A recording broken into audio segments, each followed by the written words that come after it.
Recently, I had the opportunity to work with first and fourth grade at McAuliffe. I led some whole group lessons, did some small group activities, and some individual conferencing.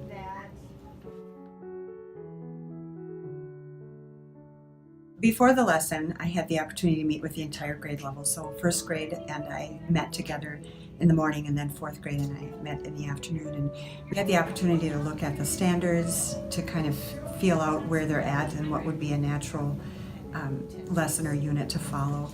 And then we started to look at lesson plans and resources and build some learning targets. In grade 1, we were looking at text features, and the students had begun already a unit around text features, so they had some understanding of what text features are, and they had covered some of the text features. And so the next step then was for me to plan a lesson around introducing the text feature of a diagram and labels. And then we wanted to think about how much do we need to review, what might we need to scaffold for, what things might we need to do some comparing and contrasting with, to kind of further their understanding. That would be the newer introductory part. The fourth grade team and I looked at author's purpose and author's perspective. And so in our planning, we talked about what would we need to scaffold. They felt that their kiddos probably had a pretty good handle on author's purpose in terms of pie, that people write to persuade and entertain and inform, but wanted to go deeper around why. What do they want us to walk away from an article, a nonfiction narrative? What do they want us to walk away with and why? And so we talked about using an article around Japanese internment camps. So we had some scaffolding to do. And so before I did the actual lesson that started author's perspective, they did some background building, and they had a video that showed some pictures of Japanese internment camps, because we felt that the kiddos probably understood that there was World War II, but thought about it in terms of the European theater. And they had a little background building to do, did some vocabulary up front, so that when kiddos actually read the article that we wanted them to discover the author's perspective in, they wouldn't be caught up by the social studies piece of it.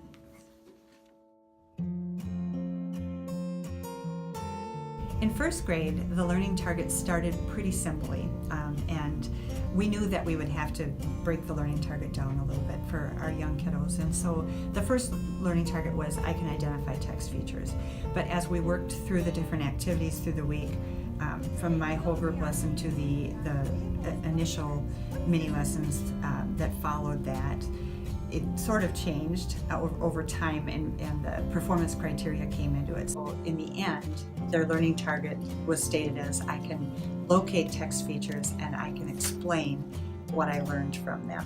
So we got to a point where they were looking in their own books and finding different text features, and then describing what those text features were doing for them and how they were helping them. Yeah, with the fourth grade team, our learning target was, I can analyze how an author uses reasons and evidence to support points in a text. And because those kiddos are a little bit older, they were able to handle all of the information in the learning target. We did spend some time in that first whole group lesson with the students, looking at the learning target and breaking it apart and talking about how we were going to take an entire week to accomplish that learning target, how we were going to break that apart.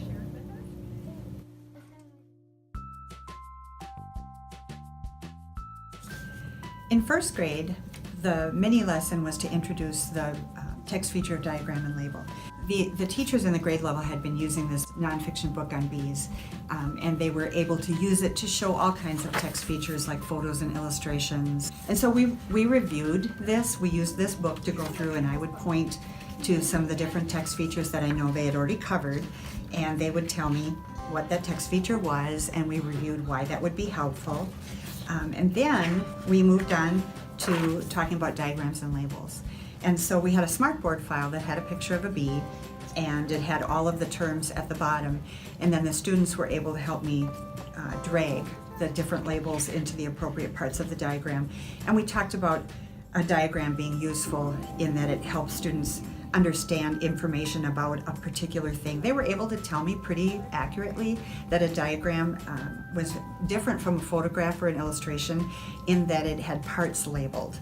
And so then we needed to do a little comparison with captions, because we were afraid that perhaps the students would confuse labels with headings or captions. And so we drew in that example that opposite so that they would understand the difference between the two and not confuse them. And so that was our whole group lesson. And then the students moved to their own books with a partner, and during that time they used little post-it notes to put on the different text features. And then we came back as a whole group and let the kids share what they had found and how it was helpful. Then we did a small group lesson where students used their own level text wherever they were at, and they looked in that nonfiction text and they were looking for all of the different text features and circling here on this sheet when they found them.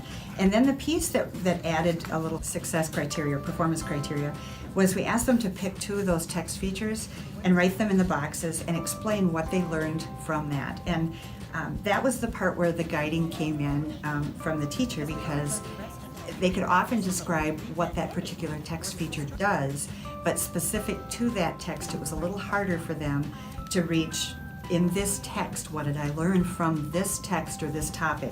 And then they did some additional practice with Amber in the classroom, and they ended up having a poster of a hippo, and they cut out the different text features and glued them to the appropriate places and made their own diagram. In 4th grade, our whole group lesson, our introductory lesson, came after the teachers had done some previewing, some scaffolding with the students. And so when I came in, they were going to look at this article called Behind the Wire Fence, which talked about Japanese internment camps during World War II. So the first thing that I did was just do some questioning to find out what they were recalling. We talked about a few of the most important keywords or vocabulary words to the article. And I asked them about the difference between author's purpose and perspective. And they were able to tell me very quickly that author's purpose was to persuade, inform, and entertain. And so when I asked them, how is that different from author's perspective, they were able to tell me that that would be the author's opinion or thoughts, or what the author wanted others to think about whatever text they're writing. And so we then spent some time reading the article, and we listened to it through audio as well, so that it would be accessible to all the students. And then we did an activity. We used the give one, get one strategy and adapted it a little bit, and we asked the students to come up with a number of thoughts and a number of facts. And so the idea was to get students to understand that a fact in an article is different from a thought. And rather than going right to the author's thoughts or the author's perspective, we asked them to formulate their own thoughts. And so they came up with some facts and some thoughts on different post-it notes, and then we had them go through the room and meet with a partner and exchange those facts and thoughts and talk about them as they were exchanging. And then we came back to the whole group, and I asked them if they could tell me about some of the thoughts they heard, not necessarily their own thoughts, but thoughts that they found particularly poignant from their peers. And it was clear that there were a few kiddos who were still confusing facts with thoughts, but most of the class had the idea. And then we moved into some small group activities. The next thing that we did was they had the same article, and they had some questions that they needed to answer that sort of directed them towards author's perspective. And so I took a group of 6, a group of 3 partners, if you will, to the back table and worked with them and guided them a little bit along those lines, looking for some discussion with their partner. What I did in terms of guiding was I directed them back to the article, and we read specific parts of the article again to kind of help them prepare for the thoughts that they were trying to come up with. Other students were working in partners at the same time, and then they had post-it notes that were the answers to their questions, and they posted those around the room on different posters. And then Katie did some additional work with them in between, before their summative assessment. She did some modeling to have them think specifically about what is the author's perspective in this article. So we're kind of getting to that culminating point. The kiddos practiced it, and then in the end, they were given a different article about a boy with Down syndrome, and they were asked to read the article on their own and answer the question about author's perspective. What was the author trying to get us to think about this article, and why?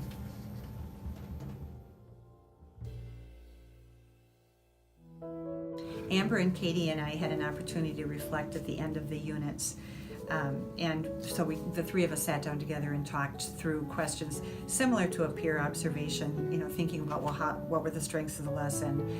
How did we know that? What were some evidence maybe of why we thought it was successful? We talked about some things that we might want to change as we did it again. And then we talked about the data, and both in first grade and in fourth grade, Katie and Amber felt like when they went through the summative assessment with their kiddos that they had about 80%, 75 to 80% of kiddos that they felt had mastered the learning target.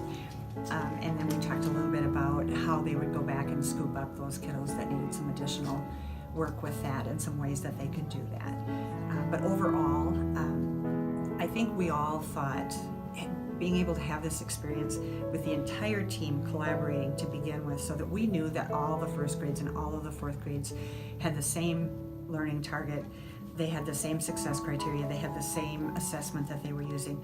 Might they do things a little differently in each class? Yes, but in the end, we were able to gather evidence that the learning target was successful for most kiddos, and it'll be fun now for Katie and Amber to take that next step and talk with their peers in their grade level and compare their data.